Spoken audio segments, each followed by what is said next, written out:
Okay, so welcome everybody to the World Environment Day. Happy World Environment Day. Thank you. You too. Yeah, yeah. So I'm just gonna since you have a presentation, if you can just start your presentation while we wait for Charles to come back in. Okay, great. Good morning, Thank everyone, from the Good United morning. States. I'm here to talk about equity, energy, and just transitions. And I think it's important to start with this kind of perplexing phenomena that we've understood now that many of the things we need to intervene for climate change actually can have negative impacts on equity. So they can, say, capture the resources of indigenous groups or transfer assets that the public had into the hands of private companies and firms. They can create marginalized patterns of stakeholder exclusion or be very unfair in how we govern them. They can also create encroachment. Things that we need to fight climate change can require building roads for electric vehicles or pipelines for hydrogen, or citing concerns in deforestation over wind farms. And they can lastly exacerbate some of the demographic aspects, like poverty and gender inequality and racism and colonialism. And we found this to be true looking at climate change adaptation efforts around the world, things like desalination plants in Alaska and seawalls in Australia and so forth. But we also found it to be true with disaster recovery efforts, as many of these are also exacerbated by climate change. Things like Hurricane Katrina, which saw public recovery efforts kind of benefit casinos and cruise ships, but not communities of color, or the famous Boxing Day tsunami in Asia, which had a real negative impact on fishers, and the recovery efforts actually only consolidated wealth among corporate fishing fleets, tended to displace those that were more bottom up or small and medium enterprises. Same with even places in the global north like the Canterbury earthquakes in New Zealand, which also saw disaster recovery kind of only benefit or mostly benefit private actors and kind of elites, elite interests. We see this not just anecdotally across climate adaptation and disaster management, but we also see it with climate mitigation. And by this, I mean climate mitigation very broadly, to include renewable energy and agriculture, energy efficiency, and land use management, even things like cycling lanes, bicycles, and cook stoves. All actually have very negative political ecology or vulnerability impacts. And in the very, very large scale qualitative case assessment that we did last year, of 198 studies and more than 300 cases. So those studies often had multiple cases. So more than 300 cases of where climate interventions made some aspect of vulnerability worse. And on this graph, you can see we kind of cataloged with a frequency count how often that came up. And the numbers are shocking. In 77% of the cases, we see climate interventions actually hurting other forms of life, biodiversity, habitats, rivers, streams, waters, and oceans. Also, in 76% of the case, they hurt the host communities themselves with aesthetic issues, local pollution, construction, negative impacts on land, and so forth. And then the list goes on for a whole catalog of vulnerable groups, from the rural poor to future generations to children, even prostitutes and alcoholics are on this list. Prostitutes because they follow boom and bust cycles for hydroelectric dams and wind farms, and alcoholics because many people in the global south cope with health impacts negatively by drinking alcohol rather than actually going to see a doctor. So the problem is that these types of impacts are not ad hoc, they're systematic and often structural. And to kind of highlight this as well, very recently, some colleagues in Australia and I published this piece in December, which found that, well, you kind of see the phase out of fossil fuels create disruptions in mining communities because people are losing their jobs that can really affect, 30 million plus people. More disruption, more than 115 million people, so 3 times as many, will have their livelihoods disrupted by minerals that we need for low carbon transitions, things like cobalt and copper and lithium and rare earths, and other forms. And so, we are unleashing a future wave of disruption as we transition to a low carbon economy that could really damage rural communities, artisanal miners, and many of the people who are most at risk of these types of impacts. One review we also did last year, published in Nature Human Behavior, it's a very, very busy slide, tried to create a framework for how we think about these justice impacts and how we think about these equities. And I like this multidimensional framework, even though it's a bit difficult to see. On the upper left, we have these demographic inequities. These demographic inequities are kind of all the rage now. It's kind of where we really focus a lot of good research. We talk about gender and feminism and race and racism. We talk about things like household income and family size, and how adoption patterns for things like electric vehicles or solar panels aren't fair. There are huge disparities among low income groups, among urban groups, among people of color, among men and women, high class versus low class. However, in obsessing over demographic inequity, which is really important, there are three other dimensions of equity that are almost never discussed as frequently as demographics, and those are spatial, interspecies, and temporal. And these types of inequities can be just as severe.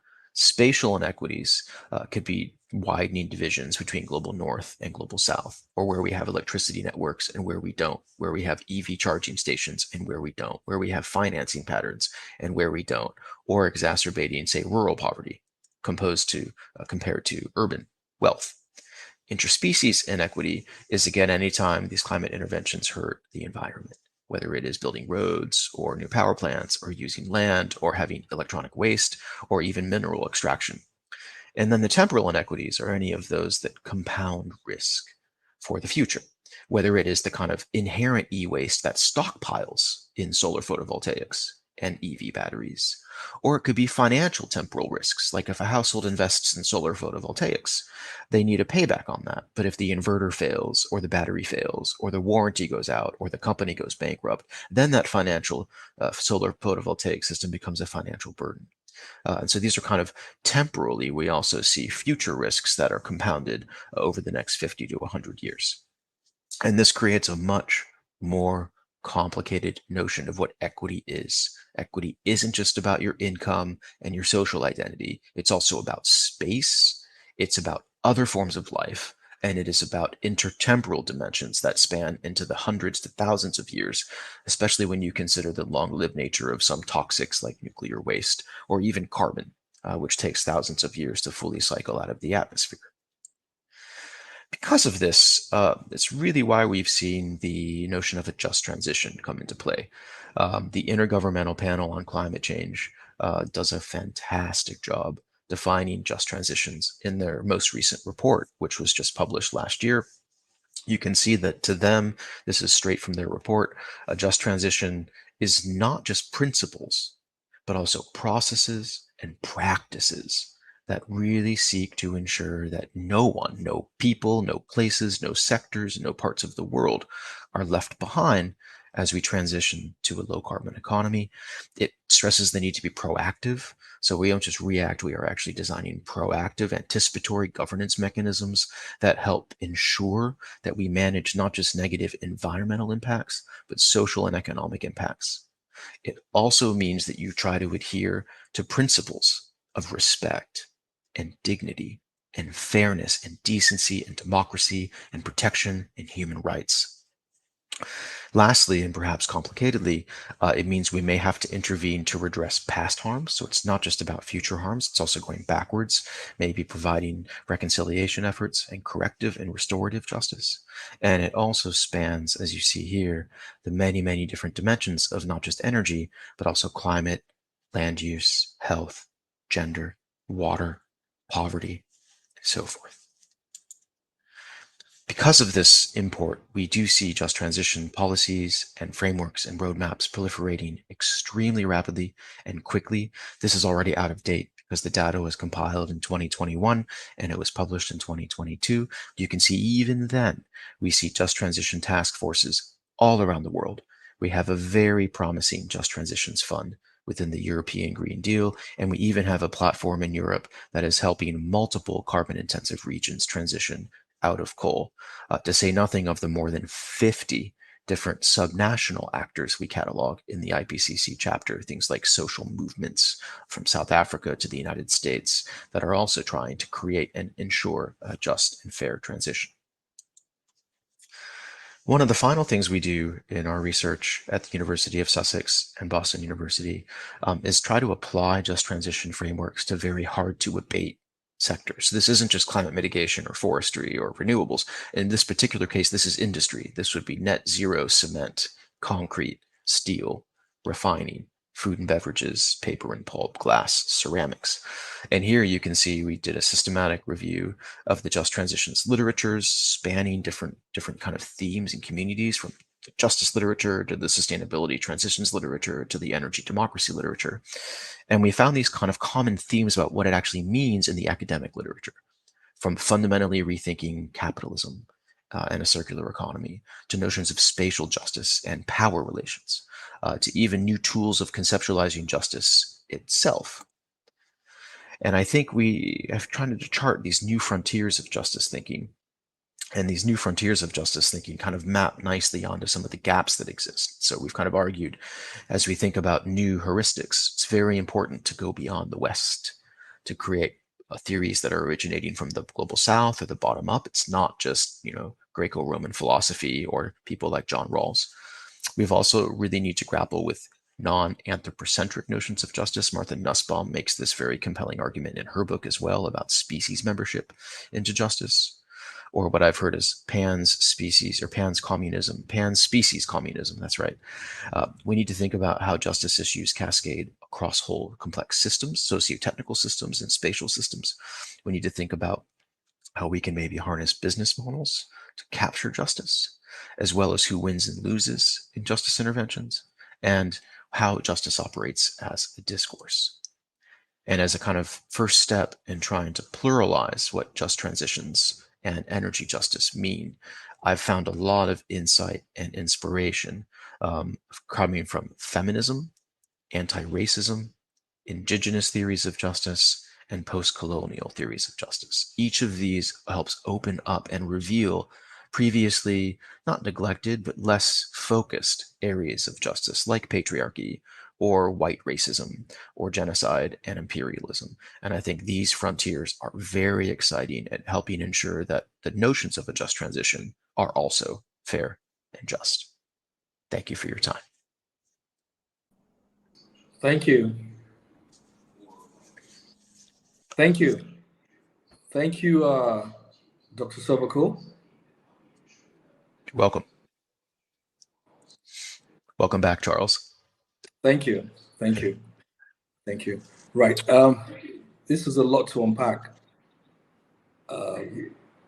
So much to unpack in the equity, energy, and just transition.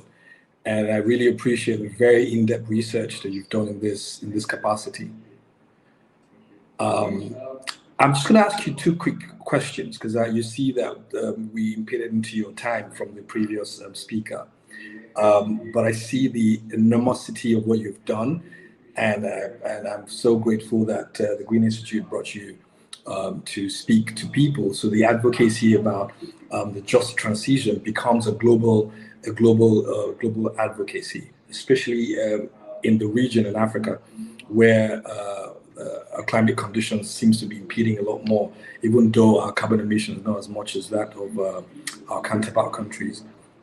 So I'm going to ask you two very quick questions. Yeah, what is the role of government in the just transition?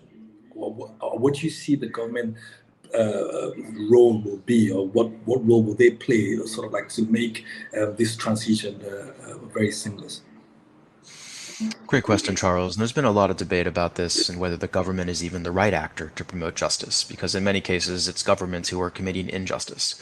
And I think that governments have an important part to play by sponsoring things like these just transition task forces or truth and reconciliation commissions, like that in South Africa or Rwanda, if you're trying to uncover gross injustice. But I don't think they're the only actors. And the IPCC is quite clear on this, that the kind of scale of ambition of subnational actors, of those that aren't government, that are even outside of the UNFCCC system, cities, industries, cooperatives, civil society groups. These efforts could actually save more carbon than the UN COP system via Paris and Kyoto, etc. So that kind of hidden lesson is states matter, and they have to keep doing what they're doing, but these other actors are actually just as important, and collectively they could achieve more than nation states and governments can. Right. Absolutely. The second question will be in very quick succession. So what are some potential benefits as well as challenges of this just transition? So I think you've got two.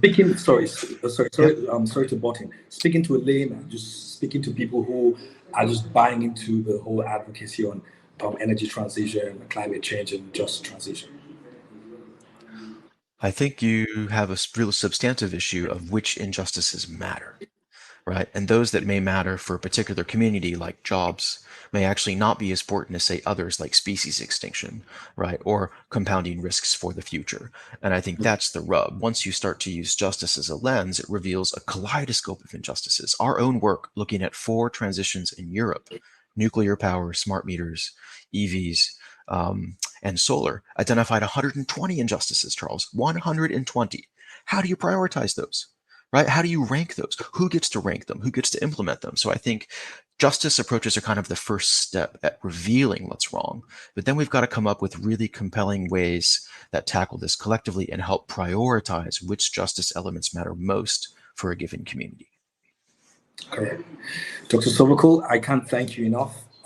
It's really a pleasure moderating this session with you, and I look forward to subsequent sessions that we're going to have to unpack all this and have more conversations in pockets of events around the continent and of course in the globe. Thank you, Charles. Thank you very much.